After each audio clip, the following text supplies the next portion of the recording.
আমি সকালবেলা মাদ্রাসা যাইতেছি, মাদ্রাসার কাছাকাছি গেছি, তাদের লোকনাথ আঙ্কেল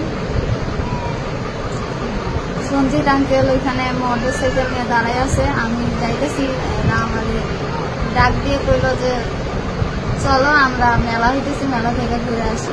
আমি কই না, আমি মাদ্রাসা যাবো, এখন আমি মাদ্রাসা যাইতেছি, না হলে হুজুর বকাবো। তখন আমার কয় তোমার এখানে আন্টিও আছে, চলো বেড়ায় আসি, কিছু হবে না।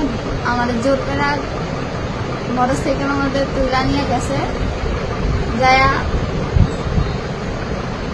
যায় স্টেশনের মধ্যে, মৌচাক স্টেশনের মধ্যে ওখানে মোটরসাইকেল থেকে আমার নামাই দিছে।